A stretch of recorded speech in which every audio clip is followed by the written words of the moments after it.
Assalamualaikum warahmatullahi wabarakatuh.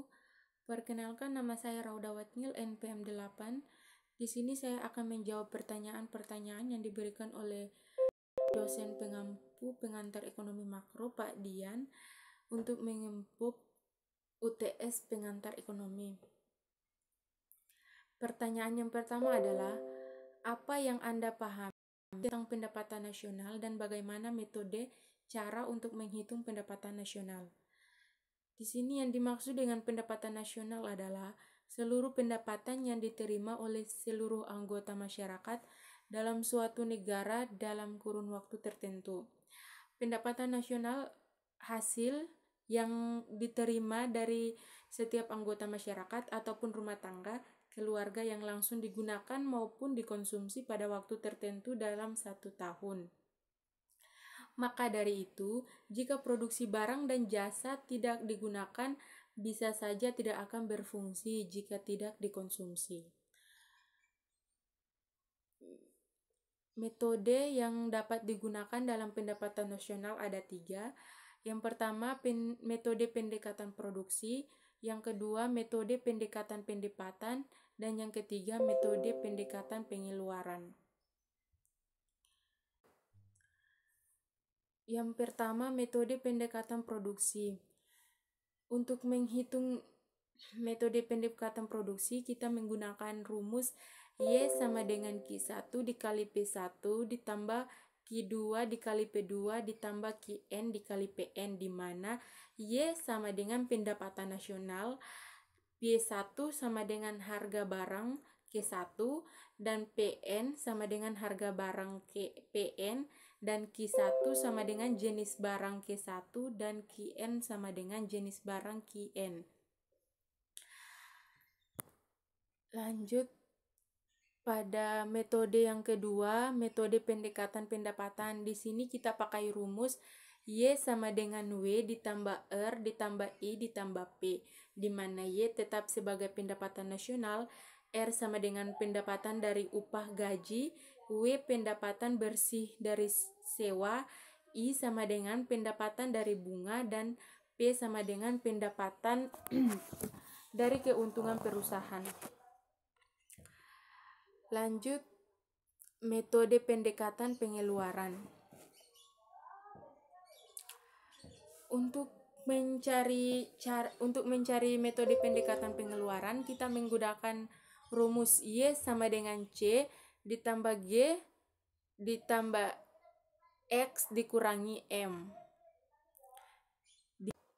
Y sama dengan pendapatan nasional, C sama dengan konsumsi, I sama dengan investasi, G sama dengan pengeluaran pemerintah, X sama dengan ekspor, dan M sama dengan impor. Lanjut masuk di contoh soal yang pertama. Di sini metode pengeluaran.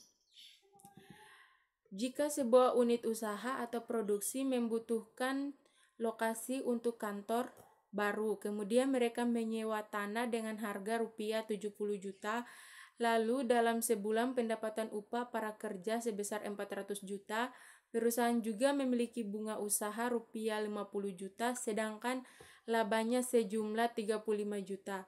Maka yang ditanya berapa pendapatan nasionalnya. Di sini yang pertama kita kerjakan yaitu ketahui dulu R-nya berapa, W-nya berapa, I-nya berapa, dan P-nya berapa. Di sini sudah ada R-nya sama dengan 70 juta, W-nya sama dengan 400 juta, I-nya sama dengan 50 juta, P sama dengan 35 juta. Dan yang ditanya di sini adalah pendapatan nasionalnya. Setelah itu kita masukin rumusnya Y sama dengan R ditambah W ditambah I ditambah P, di mana 70 juta ditambah 400 juta ditambah 50 juta ditambah 35 juta sama dengan 555 juta. Jadi hasil dari contoh metode pengeluaran adalah 555 juta. Lanjut pada metode pengeluaran. Diketahui data perekonomian suatu negara seperti ditujukan pada tabel di bawah. Pengeluaran konsumen sebesar 125.000, tingkat investasi 155.000, pengeluaran pemerintah 130.000, nilai ekspor 225.000, nilai impor 170.000. Di mana kita ketahui bahwa C sama dengan 125, I sama dengan 150, G sama dengan 135, X sama dengan 225, M sama dengan 170.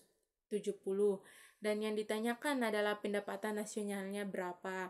Di sini kita masukkan rumusnya. Y sama dengan C ditambah I ditambah G ditambah X kurang M. Di mana kita mencari nilai C, I, dan G. 125 ditambah 150 ditambah 130. Terus dikurangi, ditambah X, terus dikurangi M. Di mana 225 dikurangi 170 dapat 55. Di sini kita tambahkan 405 ditambah 55 sama dengan 460.000. Dan hasil pendapatan nasionalnya adalah 460.000. Lanjut pada soal yang kedua, jelaskan aliran pendapatan perekonomian 2 sektor, 3 sektor, 4 sektor atau terbuka disertai dengan gambaran syarat perekonomian tersebut mencapai keseimbangan.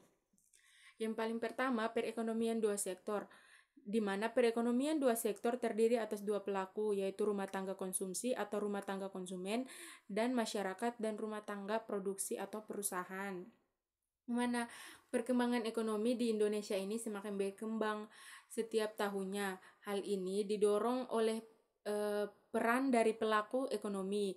Jadi konsep perekonomian 2 sektor tidak melibatkan pemerintah, sehingga tidak terdapat pajak dan pengeluaran pemerintah. Di sini kita lihat gambarnya. Ada pasar barang dan jasa, rumah tangga konsumsi, pasar faktor produksi, dan rumah tangga produsen. Dan di sini keseimbangan dari perekonomian 2 sektor. Jadi dalam perekonomian 2 sektor merupakan keseimbangan dari sisi pendapatan dan sisi pengeluaran yang dilakukan oleh sektor rumah tangga dan sektor swasta. Lanjut pada perekonomian 3 sektor. Jadi, ekonomi 3 sektor adalah perekonomian yang meliputi kegiatan dalam sektor perusahaan, rumah tangga, dan pemerintah. Dengan demikian, dalam menganalisis perekonomian 3 sektor pada hakikatnya akan diperhatikan peranan dan pengaruh pemerintah ke atas kegiatan dalam sesuatu perekonomian. Jadi campur tangan pemerintah dalam perekonomian menimbulkan perubahan penting dalam proses penentuan keseimbangan pendapatan nasional, yaitu ada 2. Yang pertama, pungutan pajak yang dilakukan pemerintah akan mengurangi pengeluaran agregat melalui pengeluaran atas konsumsi rumah tangga.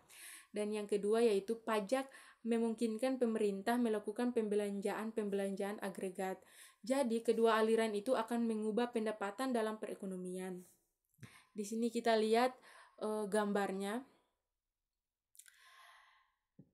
Lanjut keseimbangannya, syarat yang harus dipenuhi agar perekonomian 3 sektor mencapai keseimbangan adalah jika penawaran agregatnya sama dengan pengeluaran agregat atau jumlah penawaran agregat sama dengan besarnya tingkat konsumsi, investasi, dan pengeluaran pemerintah, jadinya harus sama. Lanjut pada perekonomian terbuka.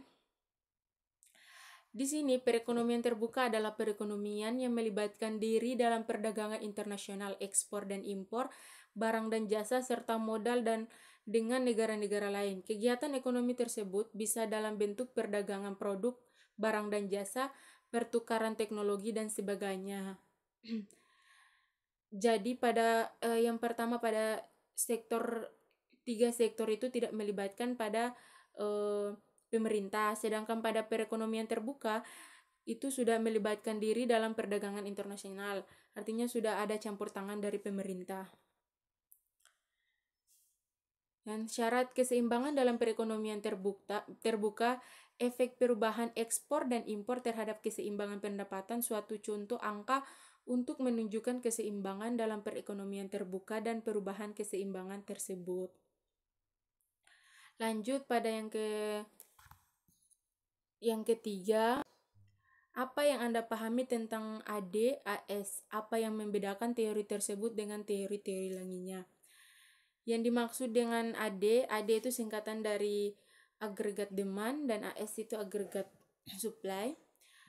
Di sini agregat demand adalah jumlah barang dan jasa akhir yang dihasilkan dalam perekonomian yang diminta pada berbagai tingkat harga. Penawaran agregat adalah hubungan antara jumlah barang dan jasa yang ditawarkan dan di tingkat harga karena perusahaan yang menawarkan memiliki harga yang fleksibel dalam jangka panjang. Hubungan penawaran agregat tergantung pada horizon waktu. Di sini perbedaan AD, AS dengan teori lainnya. Di sini saya ambil teori klasik dan Keynes, di mana teori klasik berpendapat adalah permintaan itu sendirinya akan menciptakan penawaran. Jadi karena mereka berpendapat bahwa itu apapun barang yang diproduksi di pasar itu akan terjual di pasar. Sedangkan pada teori Keynes berpendapat bahwa keseimbangan AD atau AS itu akan menemukan sejauh mana prosesnya, di mana sehingga dalam perekonomian itu tersebut akan ada yang namanya kesempatan kerja. Baik, mungkin itu saja yang dapat saya jelaskan, kurang dan lebihnya saya mohon maaf. Wassalamualaikum warahmatullahi wabarakatuh.